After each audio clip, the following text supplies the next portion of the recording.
하루를 허락하시고 하루의 시작을 주님의 말씀으로 시작하게 하심에 감사드립니다.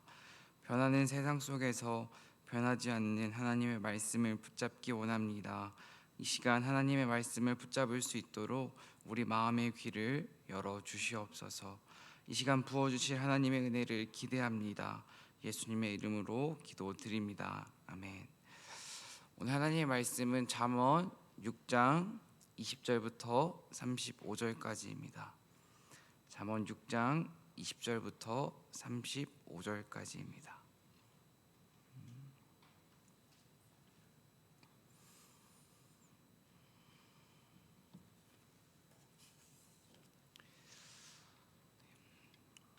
하나님 말씀을 다 같이 합독하도록 하겠습니다. 내 아들아, 내 아비의 명령을 지키며 내 어미의 법을 떠나지 말고 그것을 항상 내 마음에 새기며 내 목에 매라. 그것이 내가 다닐 때에 너를 인도하며 내가 잘 때에 너를 보호하며 내가 깰 때에 너와 더불어 말하리니. 대저 명령은 등불이요 법은 빛이요 훈계의 책망은 곧 생명의 길이라.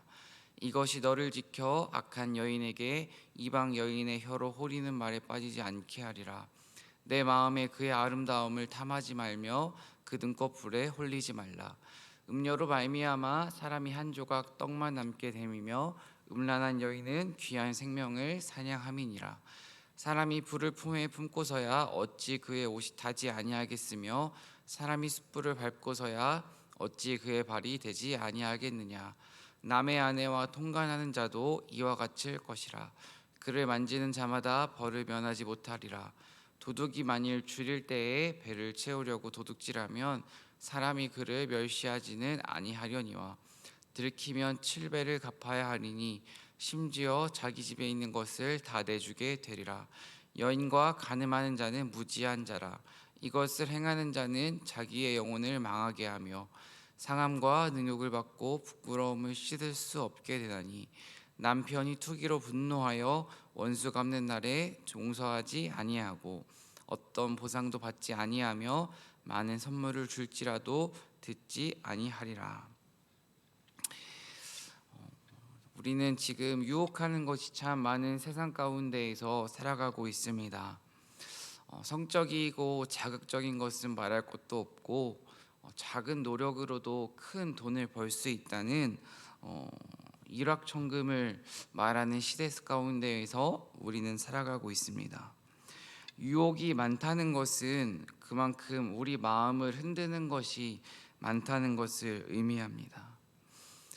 사람의 마음을 종종 갈대로 비유하기도 합니다. 사람의 마음을 갈대에 비유하는 이유는 바람이 불면 갈대가 이리저리 흔들리는 것처럼 우리의 마음도 세상 가운데에서 쉽게 흔들림을 의미합니다.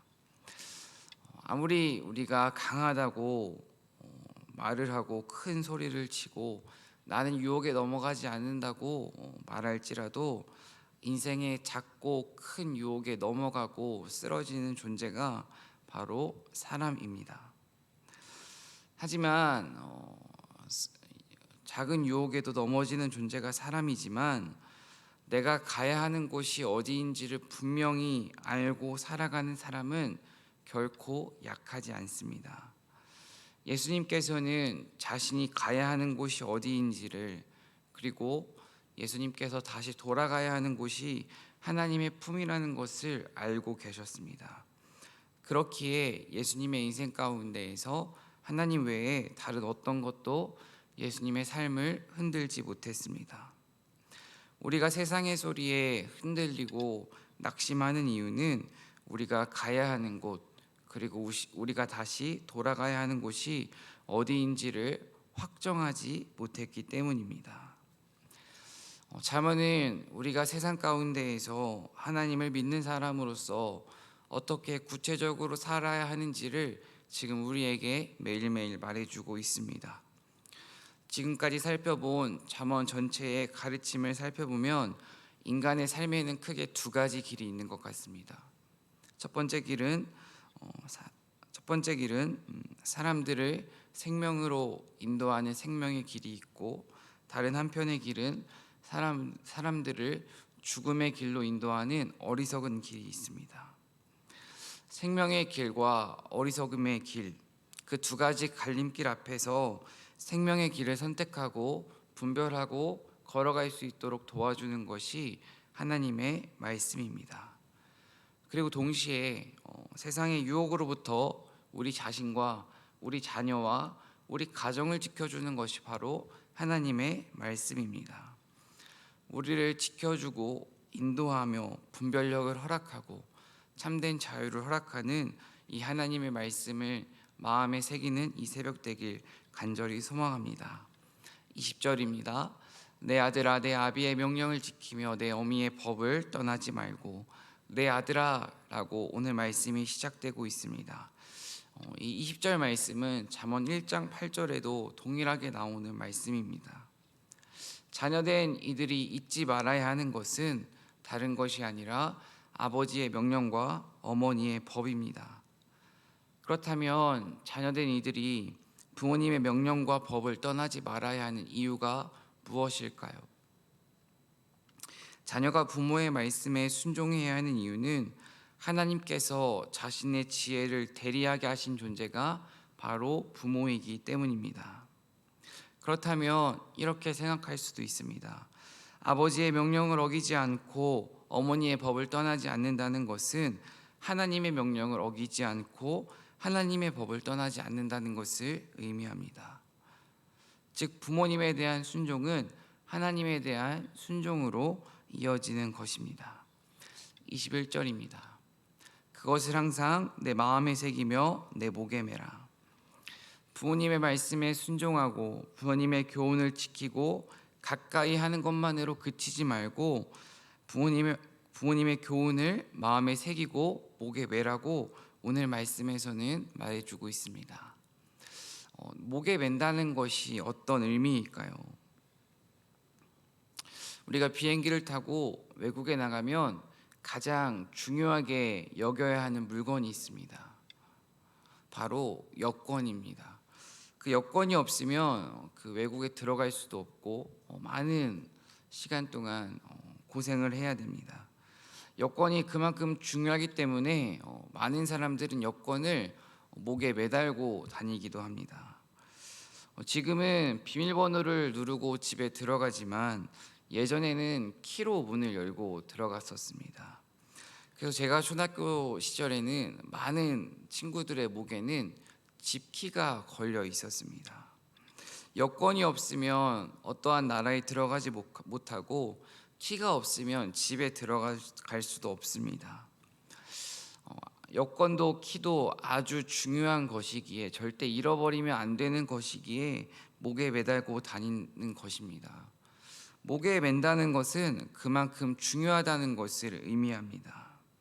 하나님께서는 오늘 우리에게 하나님의 말씀을 그리고 부모의 가르침을 목에 매라고 하나님께서는 말씀을 하십니다. 그렇다면 내 마음에 새긴다라는 것은 어떤 의미일까요? 마음에 새긴다는 것은 내면화한다는 의미가 있습니다. 군대에서 가장 중요한 숫자 두 가지가 있습니다. 군번과 총기 번호입니다. 누군가 내 총에 손을 대면 바로 내 총기 번호를 말해야 됩니다. 그리고 아침에 눈을 뜨자마자 선임이 네 군번 뭐야? 라고 물어보면 쉼없이 바로 말해야 합니다. 이등병 때는 버벅대었지만 시간이 지나면 지날수록 말하려 하지 않아도 저절로 말을 하는 제 자신의 모습을 보았었습니다. 이것이 바로 내면화입니다. 익숙한 것을 뛰어넘어서 그냥 반사적으로 나오는 것이 내면화입니다. 하나님의 말씀을 마음에 새길 때, 하나님의 말씀을 내면화할 때, 하나님의 말씀이 어색하지 않을 정도로 내 삶 가운데에 깊숙이 스며들어 있을 때 우리는 세상의 유혹을 이겨낼 수 있습니다. 잠언 기자는 우리가 가장 소중히 하고 가장 가까이 해야 하는 것, 그리고 우리가 가장 중요하게 생각해야 하는 것이 부모의 가르침이라고 말합니다. 부모를 통해 전달되는 하나님의 가르침을 멀리하지 말고 가까이하며 살아갈 때 우리는 세상의 유혹을 이겨낼 수 있습니다. 22절입니다. 그것이 내가 다닐 때에 너를 인도하며 내가 잘 때에 너를 보호하며 내가 깰 때에 너와 더불어 말하리니. 부모의 가르침에 대한 구체적인 유익이 지금 기록되어 있습니다. 부모의 교훈은 우리를 인도하고 우리를 보호하고 우리가 어떻게 살아야 하는지를 알려줍니다. 23절입니다. 대저 명령은 등불이요 법은 빛이요 훈계의 책망은 곧 생명의 길이라. 여기서 명령이라는 단어가 나옵니다. 이 명령이라는 단어는 히브리어로 미츠바입니다. 이 미츠바, 하나님이 명령하신, 하나님이 우리에게 하신 명령은 율법입니다. 이 미츠바가 613개입니다. 여기서 이 율법은 어떤 것을 해라, 어떤 것은 하지 말아라, 이렇게 두 가지로 구분되어 있습니다. 긍정적으로 명령하신, 어떤 것을 해도 괜찮다 이렇게 명령하신 것이 248개, 또 반대로 부정적으로 이것은 하지 마라 이렇게 말씀하신 명령이 365개입니다. 중요한 것은 613개 하나님께서 하신 명령, 긍정과 부정적인 명령, 하나님께서 우리에게 이렇게 구체적으로 알려주신 이유는 이 율법의 역할은 우리가 이 세상을 살아가면서 해야 하는 것과 하지 말아야 하는 것을 분별할 수 있도록 도와준다는 것입니다. 세상을 살아가면서 내가 해야 할 것과 내가 하지 말아야 할 것을 구별할 수 있다는 것은 엄청나게 큰 지혜가 필요하다는 것을 시간이 지나면 지날수록 느끼는 것 같습니다. 내가 해야 하는 것과 내가 하지 말아야 하는 것을 분별할 수 있을 때 비로소 우리는 아름다운 인생을 살아갈 수 있습니다. 부모를 통해 전달되는 명령, 법, 훈계는 우리에게 올바른 분별력을 허락해주고 거기서 끝나는 것이 아니라 우리를 생명의 길로 인도해 줍니다. 세상의 수많은 유혹에 넘어가지 않기 위해 우리가 정말 생명처럼 여겨야 하는 것은 하나님의 말씀, 그리고 하나님의 말씀을 전달하는 부모의 가르침입니다. 이것을 기억하며 살아가는 저와 여러분 되길 간절히 소망합니다. 24절 말씀을 함께 읽도록 하겠습니다. 이것이 너를 지켜 악한 여인에게 이방 여인의 혀로 호리는 말에 빠지지 않게 하리라. 우리를 지켜주는 것이 하나님의 말씀임을 믿으십니까?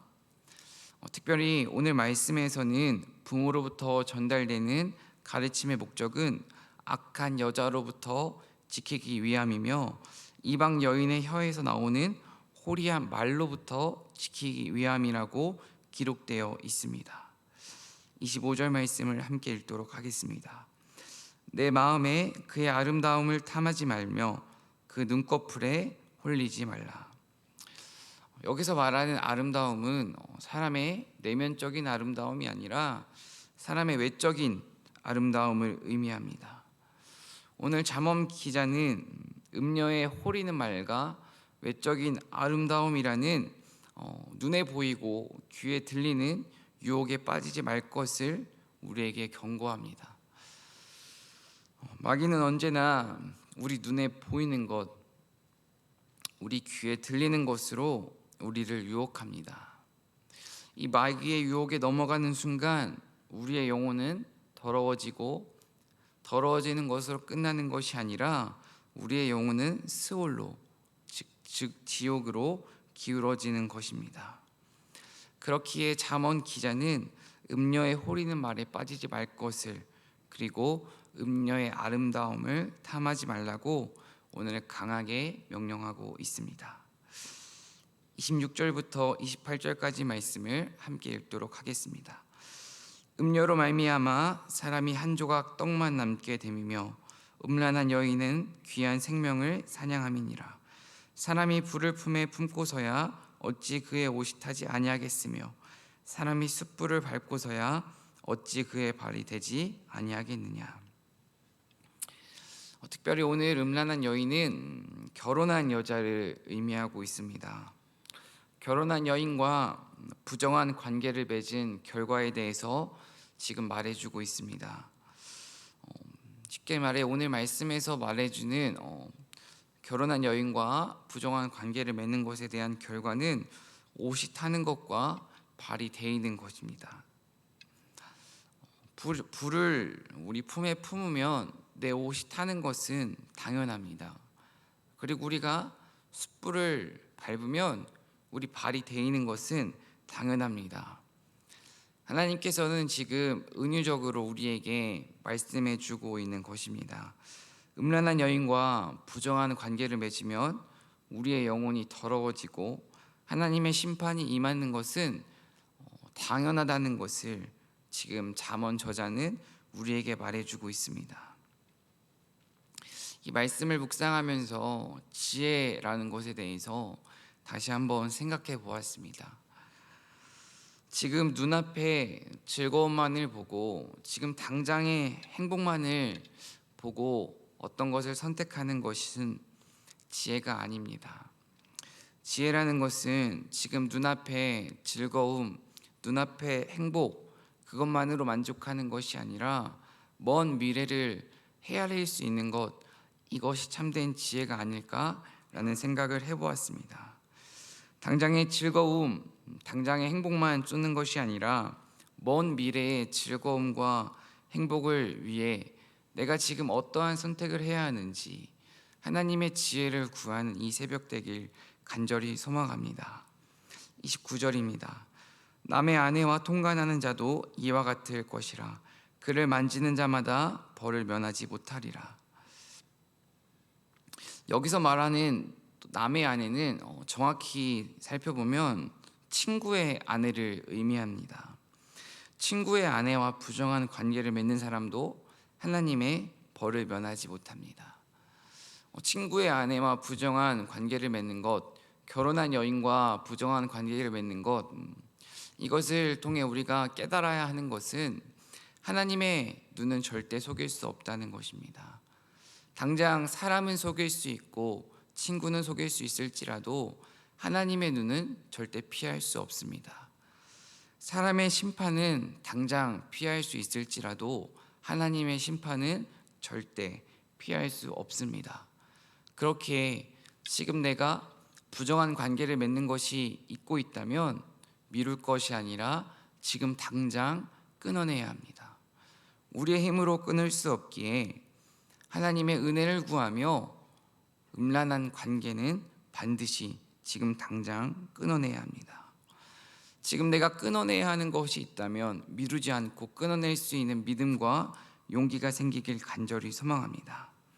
30절부터 35절까지 말씀을 다시 읽도록 하겠습니다. 도둑이 만일 줄일 때에 배를 채우려고 도둑질하면 사람이 그를 멸시하지는 아니하려니와 들키면 7배를 갚아야 하리니 심지어 자기 집에 있는 것을 다 내주게 되리라. 여인과 간음하는 자는 무지한 자라. 이것을 행하는 자는 자기의 영혼을 망하게 하며 상함과 능욕을 받고 부끄러움을 씻을 수 없게 되나니 남편이 투기로 분노하여 원수 갚는 날에 용서하지 아니하고 어떤 보상도 받지 아니하며 많은 선물을 줄지라도 듣지 아니하리라. 남의 물건을 훔치면 배상할 수 있지만 간음해서 남의 가정을 파괴하는 자는 그 인생 전체가 불타고 말 것입니다. 남의 가정을 간음해서 상처를 주는 사람은 자기 영혼만 망하는 것이 아니라 자기 인생만 무너지는 것이 아니라 한 가정 모두에게 씻을 수 없는, 회복할 수 없는 상처를 남겨주고 사회적으로 매장당합니다. 특별히 32절에 나오는 무지라는 단어에 대해서 살펴보기를 원합니다. 무지하다는 것이 무엇일까요? 무지하다는 것은 지각이 없다는 것을 의미합니다. 지각이 없다는 것은 마음의 결핍을 의미합니다. 우리 마음의 역할은 내가 해야 하는 것과 하지 말아야 하는 일을 분별해주는 역할을 합니다. 잘 생각해 보면 우리가 어떠한 충동에 사로잡힐 때 악한 충동이든 좋은 충동이든 어떠한 것에 사로잡힐 때 우리 마음의 역할은 사라지고 맙니다. 우리가 무엇 하지 말아야 할 것을 하려고 할 때 우리 마음 가운데에서 하지 말아야 한다는 것을 알려주지만 강한 충동이 우리한테 임할 때 마음의 역할, 해야 할 것과 하지 말아야 하는 일을 분별해주는 그 마음의 소리는 더 이상 들리지 않습니다. 그리고 양심도 작동하지 않습니다. 들리지 않고 작동되지 않다는 것은 결국 존재하지만 존재하지 않다는 것을 의미합니다. 마음은 있지만 마음이 없다는 것입니다. 이것이 마음이 결핍됐다는 것입니다. 내 마음이 사라진 것, 그것이 지각이 없다는 것이고 그것이 무지한 것입니다. 그렇다면 왜 우리는 어떠한 충동에 사로잡힐 때 마음이 있지만 마음의 소리를 듣지 못하고 늘 마음의 결핍으로 허덕할까요? 바로 우리 내면 가운데 잘못된 것들로 차 있기 때문에 마음이 허하고 마음이 결핍되어 있는 것입니다. 요셉은 주인의 아내로부터 거센 유혹을 받았습니다. 그 유혹을 이겨낼 수 있었던 이유가 무엇일까요? 요셉이 정의롭고 요셉이 지혜 있는 사람이었기에 그 거센 유혹을 물리칠 수 있었을까요? 요셉의 마음이 하나님으로부터 하나님의 말씀으로 지배받고 있었기 때문에 요셉은 거센 유혹을 이겨낼 수 있었던 것입니다. 우리 마음 가운데 우리 마음이 하나님으로부터 하나님의 말씀으로 지배받지 않으면 우리는 이 세상의 작은 유혹에도 쉽게 넘어갑니다. 반대로 우리 마음 가운데 하나님의 말씀으로 가득 차 있다면, 하나님의 말씀으로 지배받고 있다면 세상의 어떠한 유혹도 우리는 하나님과 함께 이겨낼 수 있습니다. 오늘 말씀을 마무리하도록 하겠습니다. 특별히 이 새벽 우리 마음 가운데 품어야 하는 것이 무엇인지 하나님께 묻고 구하는 시간 되길 소망합니다. 우리 마음 가운데 정말 품어야 하는 것은 하나님의 말씀입니다.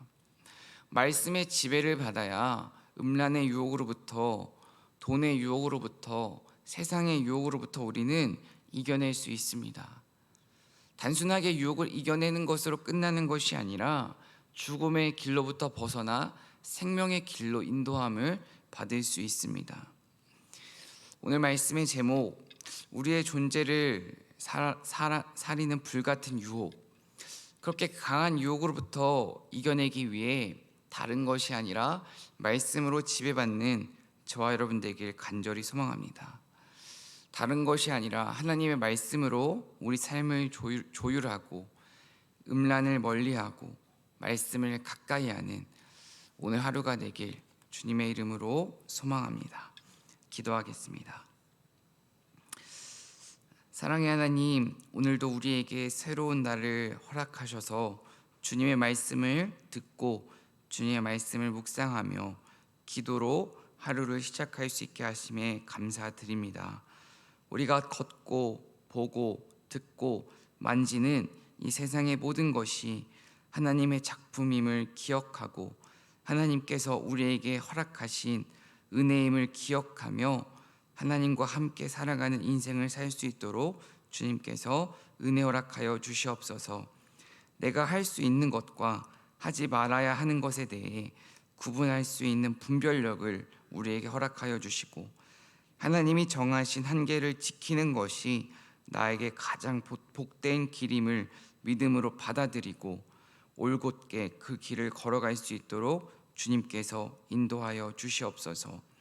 음행의 유혹이 다가오더라도 세상의 여러 가지 유혹이 다가오더라도 말씀의 능력으로 이겨내고 하나님의 은혜를 받아 거침없이 하나님의 은혜를 이 땅 가운데 증거하는 주님의 자녀가 될 수 있도록 주님께서 은혜 허락하여 주시옵소서. 특별히 이 시간 하나님께 주님의 자녀를 맡깁니다.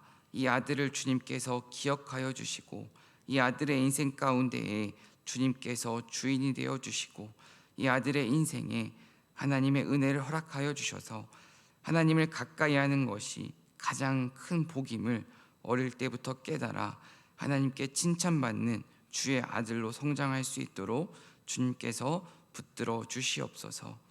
오늘 하루도 주님께 맡깁니다. 언제나 우리와 함께 하시는 예수님의 이름으로 기도드립니다. 아멘.